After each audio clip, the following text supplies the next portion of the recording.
자, 근데 이제 우리가 눈여겨볼 게 하나가 있어요. 눈여겨볼 게 뭐냐면 이 녀석이 지금 시큐리티라 했잖아요. 그러니까 얘를 추가를 하면서 쥐도새도 모르게 추가된 게 있는데, 자, 얘를 했을 때 기본적으로 아까 다 막혔죠? 그죠? 그리고 우리가 로그인해서 또 로그인해야 되는데, 근데 로그인하기 싫어가지고 컴피그를 이용해서 다 뚫어놨어요. 그죠? 이해가 되시나요? 자, 그러면 이 상태에서 강사가 질문 등록하기라는 걸 해볼게요. 여기서 컨트롤 U 눌러볼게요. 자, 컨트롤 U를 눌러보니까 뭐가 생겼어요? 여기 보시면 여러분들 폼한 다음에 희한한 뭔가가 생겼어요. 암호화 돼가지고, 그죠? 암호화가 돼가지고 희한한 뭔가가 이런 식으로 만들어졌다는 거예요. name, csrf 이런 식으로. 그러니까 폼에는 액션이랑 메서드가 붙어 있고, 그 다음에 replace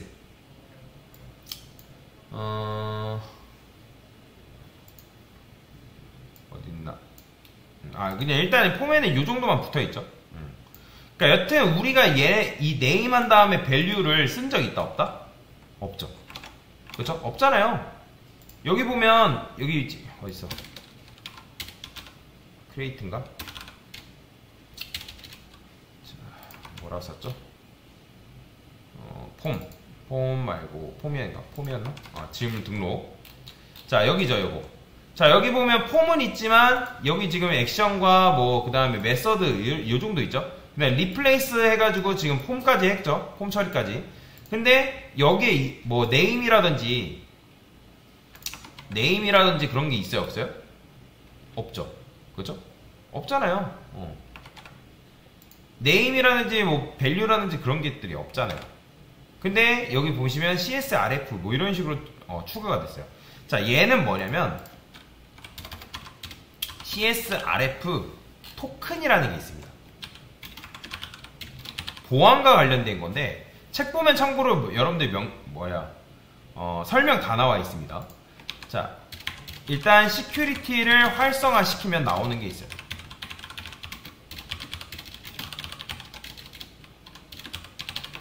자, 지금 우리가 이런 식으로 코드를 썼죠. 코드, 액션 이렇게. 그 다음에 얘 같은 경우는 원래 이렇게 써있죠. 원래는 이렇게 되어 있잖아요. 그 다음에 메서드도 포스트 이런 식으로. 원래 폼은 ASML상에서는 우리가 이렇게 쓴 걸 이런 식으로 변환을 렌더링 해가지고 이런 식으로 보여주는 거잖아요. 그러면 여기서 뭐가 추가되냐면 이런 게 추가되는 거예요. 지금 이제 input 뭐 이렇게 되어 있죠.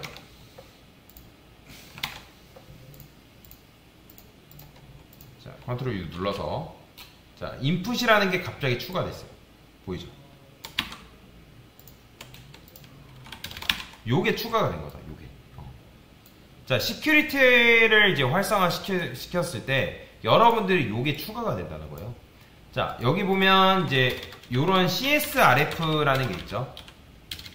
CSRF. 자, 얘는 뭐냐면 CSRF 공격이라는 게 있는데, 이 공격을 막는 데 사용되는 보안입니다. 보안 이제 기술 중에 하나예요. 그래서 시큐리티를 활성화 시킬 때 여러분들이 요런 식으로 쓰면 이 녀석을 요렇게 변환을 해주죠. 그 다음에 이제 나중에 댓글 쓰게 되면 요거에 대한 정보도 같이 넘어갈 거 아니에요. 일단은 여기까지는 아셔야 됩니다. 자, 그런데 이 녀석은 그러면 CSRF 요 녀석은 왜 생길까? 아까도 말씀드렸지만 CSRF라는 거는 CSRF 공격을 막는 데 사용되는구나 라는 정도는 알고 계셔야 돼요. 라는 정도는. 자, 그게 뭐냐면, 자, 시간이 될지 모르겠지만 자, 페이지가 있어요. 그러면 우리가 여기 이제 글 쓰는 페이지를 해볼게요. 그쵸? 자, 페이지 1이 있대요. 페이지 1. 그 다음에 페이지 2가 있어요. 페이지 2가 있대요. 그러면 자, 얘는 글을 쓰는 페이지. 글을 쓰는 페이지. 그 다음에 우리가 이제 여기 버튼이 있죠. 글 작성하는 버튼. 그쵸? 그러면 글쓰기에서 이제 페이지에는 폼이 있고 인풋 요 버튼을 누를 거 아니에요. 그러면 여러분 버튼을 클릭하면 해당 요청이 어딘가로 넘어가겠죠. 그죠?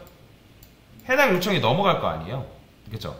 그러면 처리가 돼가지고 리다이렉트해서 우리가 뭐가 돼요? 글 쓰면 글이 쓴 뒤로 뭐가 되죠? 자, 글을 써볼까요? AA BBB 저장하게 되면 자, 리스트 페이지로 넘어오잖아요. 그쵸? 리다이렉트 해가지고 우리가 지금 현재 리스트 페이지로 넘어오게끔 뭐 해준 거예요? 만들어준 거잖아요. 그쵸? 얘는 현재 리스트 페이지잖아요. 리다이렉트 해가지고. 여기까지 이해되시나요?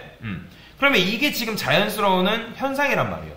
여기다가 여러분들이 제목을 넣고 내용을 넣고 인풋 버튼 누르면 글이 써지고 그 다음에 리스트로 전송이 된단 말이에요. 이게 지금 전부 하나의 사이트에서 이루어지는 거죠. 그렇죠? 그런데 웹 특성상 해커가 여기에다가 제목과 내용을 잘 구성을 해가지고 여기다가 규격에 맞게 던질 수가 있어요. 던질 수가 있는데 근데 지금은 이제 스프링 시큐리티가 버전이 업데이트 되면서 여기가 지금 암호화가 돼서 들어가거든요. 예전 같은 경우 예전 버전은 실제로 여기다가 여러분들이 내가 인풋과 비슷하게 해당 폼을 비슷하게 작성을 하게 되면 해당 폼을 실제 웹사이트 폼이랑 비슷하게 별도의 페이지를 여러분들 작성을 하는 거예요. 이해가 되시나요? 그 다음에 별도의 페이지를 해커가 이거는 실제 존재하는 페이지는 아니고 뭐 예를 들어서 제가 코드펜이라는 걸 하나 써고 여기다가 인풋이라는 걸 쓰는 거예요. 이렇게 그러면 여기서 이제 정보를 날리는 거죠. 그러면 이런 정보를 실제로 날리면 이 정보를 우리 거에서 받아들이는 게 가능해요. 지금 여러분들이 쓴 게 뭐냐면 요 코드예요. 요 코드. 그렇죠? 제가 이거를 여기다 넣어볼게요. 그러면 이거는 실제 동작하는 웹사이트인가요? 아니죠. 그렇죠? 실제 동작하는 웹사이트는 아니란 말이에요. 근데 제가 이거를 컨트롤 글쓰기 질문 등록하고 컨트롤 U 눌러서 자 요거를 그대로 복사해 볼게요. 요 폼. 그 다음에 넣었어요. 자 크게 변화는 없죠. 그죠? 그러니까 똑같잖아요. 변화는 없잖아요. 근데 여기다가 지금 우리가 액션에 이렇게 되어 있는데 이거를 제가 크리에이트라고 썼어요. 요렇게 실제 우리가 쓰고 있는 주소잖아요. 그죠? 풀 주소를 쓰고 여기서 그러니까 왜냐면 풀 주소를 써야 되기 때문에 자 글을 써요. 여기서 저장하기 눌러요. 당연히 날아가진 않습니다. 왜냐면 거부하기 때문에 날아가진 않는데 근데 해커가 자, 여기다가 이것도 써볼게요. 타겟 블랭크라는 게 있는데 지금 코드펜에서는 이게 막혀있네요. 자 지금 이게 안되죠. 그쵸? 근데 요 페이지는 지금 열렸죠. 그쵸? 열렸단 말이에요. 그래서 제가 제목과 내용을 넣고 글을 쓰게 되면 실제로 글이 들어가는 경우가 발생을 합니다. 그러니까 지금 보안 처리가 되어 있기 때문에 그런 거지 해커가 맘만 먹으면 내가 원하는 비슷한 페이지를 만들어 놓고 똑같은 페이지를 만들어 놓는 거예요. 해커가. 그러니까 우리는 지금 여러분들 이제 간혹 이제 보이스피싱이 그런 것도 있어요. 여러분 그래서 카카오톡이나 문자로 날라오는 웹사이트 클릭하지 말라는 게 그런 이유 때문에 그런 거거든요. 여러분들이 나는 이게 뭐 예를 들어서 네이버가 있어요. 그렇죠? 네이버가 있는데 실제 작동하는 네이버가 있고 근데 이 네이버를 해커가 똑같이 카피를 해놓은 거예요. 교묘하게 URL만 조금 변형을 해놓은 거고 이거는 복사본의 네이버인 거죠.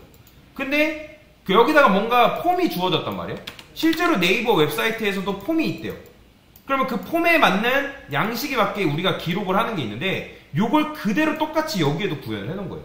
근데 나는 실제 작동하는 네이버인 줄 알고 여기다가 여러분들 뭔가를 기록을 입력을 해버렸어요. 그럼 그 정보가 어떻게 되는 거예요? 다 탈취가 돼버리는 거죠. 또는 해커가 마음만 먹으면 여기다가 정보를 악성 코드나 뭔가를 주입을 해가지고 우리 거를 오염시키는 그런 문제를 발생할 수가 있단 말이에요. 그게 바로 CSRF 공격이라고 하는 거예요. 그래서 여러분들이 요걸 이제 이 스프링 시큐리티를 쓰게 되면 이 CSRF를 막을 수가 있거든요. 그러니까 웹 특성상 어떤 요청이 어디서 들어왔는지는 딱히 체크를 안 해요. 그래서 들어온 요청이 이 사이트 안에서 만들어진 요청이라는 걸 그러니까 이 사이트 안에서 만들어진 요청이라는 걸 보장해주는 수단이 바로 CSRF인 거예요. 그래서 스프링 시큐리티는 기본적으로 이 CSRF라는 거를 보장해줍니다. 요거를 해줘요. 그래서 해커의 공격을 막아준다라고 보시면 돼요. 그래서 그러면 정말 정상적인 사용자가 보내온 요청이라는 거 어떻게 하냐? 요런 토큰을 만들. 이게 토큰이에요.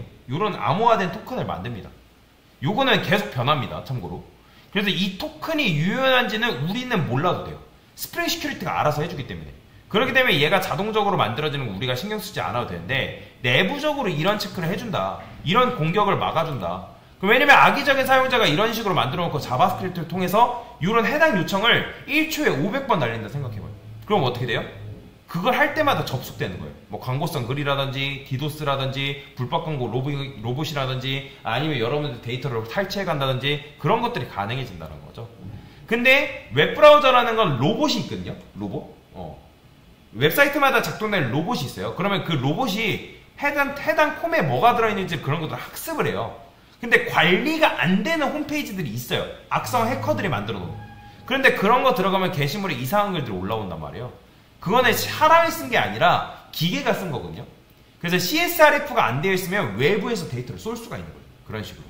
근데 이 스프링 시큐리티를 한 것만으로도 이런 보안이 막아진다. 그래서 모든 요청에 대해서 이게 내부에서 들어온 요청인지 외부에서 들어온 요청인지 판단을 합니다. 그리고 그 수단이 바로 이 CSRF 요 녀석이에요. 그죠? 이게 된다. 그래서 이 토큰이 자동으로 만들어지는데 그거는 뭐다? 스프링 시큐리티가 보안을 막아준다라고 보시면 돼요. 그러니까 해커가 이런 이제 100% 막아주는 건 아닌데 이 해커가 이런 토큰까지 알아야 되고 근데 이 토큰은 암호화가 되기 때문에 이거는 매번 바뀝니다. 그렇기 때문에 알아내면 얼마든지 알아낼 수 있지만 귀찮아요 이런 거. 그래서 해커를 귀찮게 할 수 있는 방어 수단 중에 하나가 바로 CSRF다 라고 보시면 되겠습니다. 됐습니다.